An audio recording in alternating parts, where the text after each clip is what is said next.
Assalamualaikum warahmatullahi wabarakatuh. Berjumpa lagi dengan saya. Ketika teman-teman itu mau merubah pola pikir teman-teman menghadapi gangguan asam lambung ini, akan tetapi teman-teman masih merasakan banyak sensasi fisik, saya yakin teman-teman itu akan kesulitan ya. Kenapa saya bilang seperti itu? Saya pun dulu sama seperti itu. Akan tetapi ada cara-cara yang menurut saya itu simpel ya, tahapan demi tahapan ya, supaya teman-teman itu bisa melalui dengan lebih tertata gitu ya. Dan ini akan saya bagikan cara dan tips saya ya, semoga saja bermanfaat.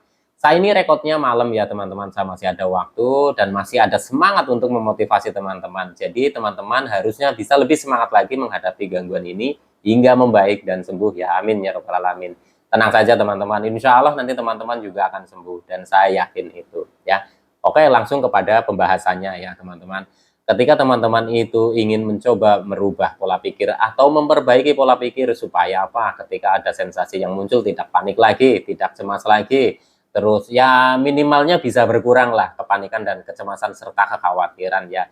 Ini ada cara-caranya dan cara-cara yang saya lakukan seperti ini ya teman-teman ya. Ketika kita itu mengalami kondisi yang namanya masih banyak sensasi fisik, itu pasti akan sulit ya teman-teman untuk merubah atau memperbaiki pola pikir kita. Jadi kita harus redakan dulu nih sensasi fisik dengan cara seperti apa. Jikalau teman-teman sudah periksa ke dokter dan tidak dinyatakan ada luka fisik atau apa dan sebagainya, mungkin teman-teman itu bisa menerapkan pola makan secara teratur ya.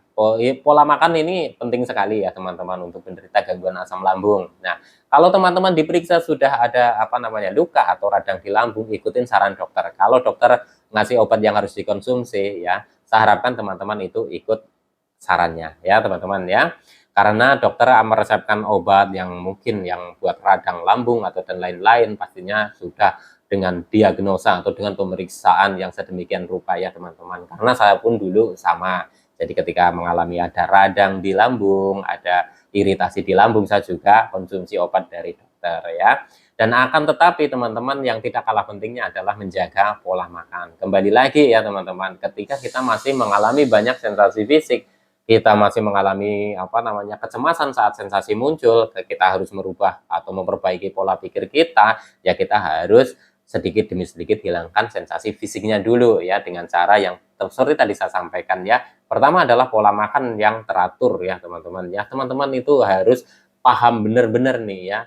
Untuk penderita gangguan asam lambung ini kan perlu namanya pola makan yang teratur ya. Hindari makanan-makanan yang mungkin itu bisa memicu gangguan lambung ya. Oke teman-teman, kalau sudah bisa membedakan mana yang cocok, mana yang nggak cocok, mungkin itu tidak jadi masalah ya teman-teman. Akan tetapi kondisi ininya kan bisa berbeda-beda ya. Ada yang memang ada iritasi lambungnya atau ada radang lambungnya, ada juga yang memang di lambungnya itu diperiksa juga baik-baik saja. Jadi tidak bisa disamakan. Akan tetapi untuk menjaga pola makan yang teratur ini, baik yang ada luka fisiknya atau tidak, ini juga tidak kalah pentingnya ya teman-teman untuk teratur. Dan untuk makanan-makanan, karena kondisi asam lambung kita juga sudah banyak ya, kita bantu nih lambung kita supaya dalam mencerna makanannya itu tidak memproduksi terlalu berlebihan, dengan cara kita juga mengurangi atau menghindari makanan-makanan yang memicu gangguan asam lambung ya teman-teman ya. Jadi untuk teman-teman yang di sini itu harus paham dulu ya untuk pola makannya ya.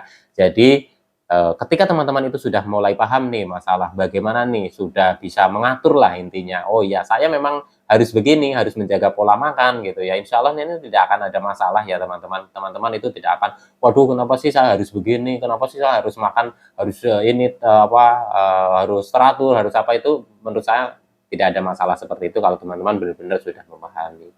Yang kedua adalah pola hidup ya, pola hidup sehat. Artinya kita harus perbaiki lagi nih ya, kita kembalikan lagi ya. Jadi kita kembalikan lagi ke setelan yang dulu ya teman-teman ya. Yang dulu artinya kita itu masih anak-anak gitu ya. Kita harus makan teratur kan di pola makannya, kita harus yang namanya istirahat. Kalau udah malam kan, dulu kan waktu kita kecil kan udah wayahnya tidur gitu ya teman-teman. Kita kembalikan lagi seperti itu ya teman-teman. Tidur itu harus teratur, jangan begadang ya, pagi-pagi diajak jalan-jalan gitu kan, dulu waktu kecil kan seperti itu ya teman-teman ya.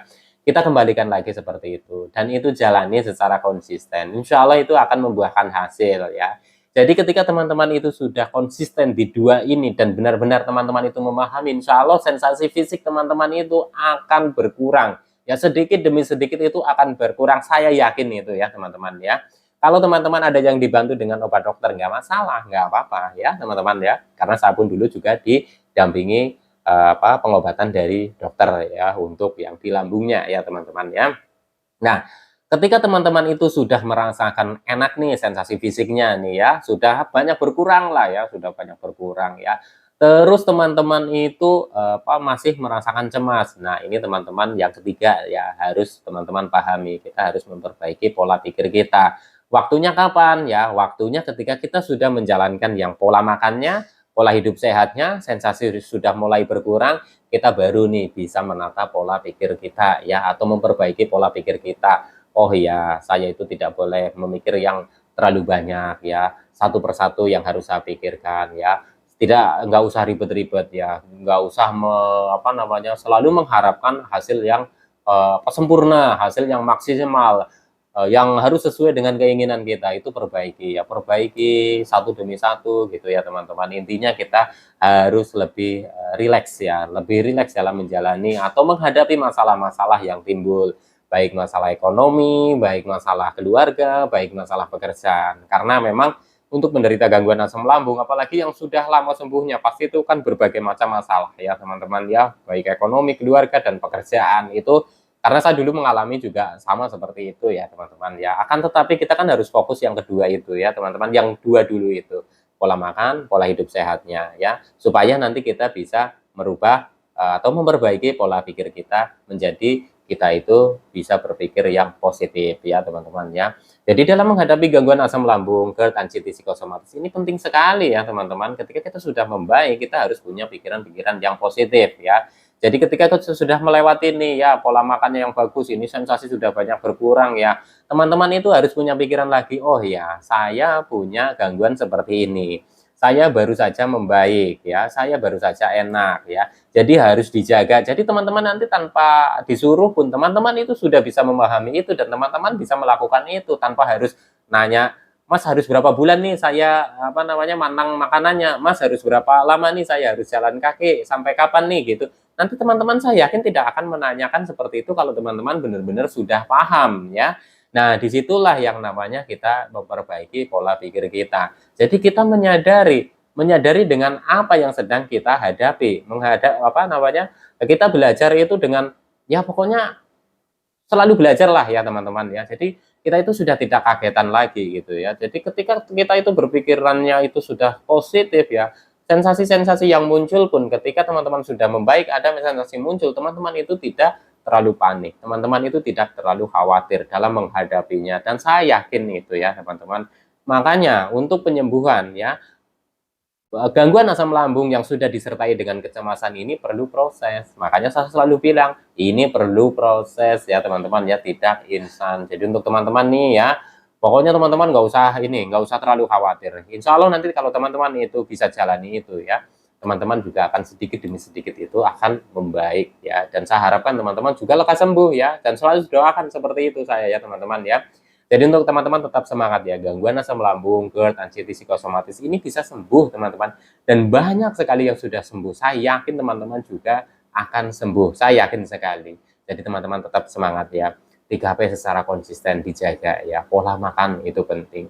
Pola hidup sehat itu penting. Bukan hanya kita merilekskan pikiran saja. Kalau kita masih banyak sensasi, kita hanya rileks-rileks saja ya. Rileks.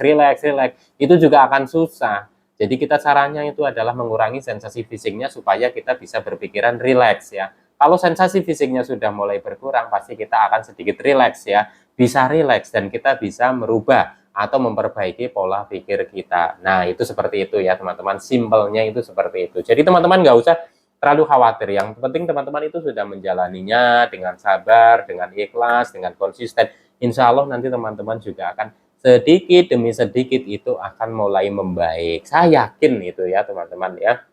Jadi teman-teman tetap semangat lah. Pokoknya gangguan ini kan memang macam-macam, banyak dan aneh-aneh. Sensasi fisik itu juga aneh-aneh, dari A sampai Z, dari ujung kaki sampai dengan ujung kepala juga saya dulu pernah merasakan ya teman-teman. Ya banyak sekali, saya juga paham ya teman-teman. Memang tidak gampang ya, oh gampang sekali, dengan 3P kok hilang. Ya nggak segampang itu, artinya kita itu perlu konsisten. Tahapan demi tahapan, walaupun seperti tidak ada perubahan, ya kita harus tetap telaten ya teman-teman ya. Intinya teman-teman tetap semangat ya. Semoga teman-teman lekas membaik dan sembuh. Semoga apa yang saya sampaikan ini bermanfaat ya. Dan semoga teman-teman lekas membaik dan sembuh. Amin ya rabbal alamin. Salam sehat jasmani dan rohani. Wassalamualaikum warahmatullahi wabarakatuh.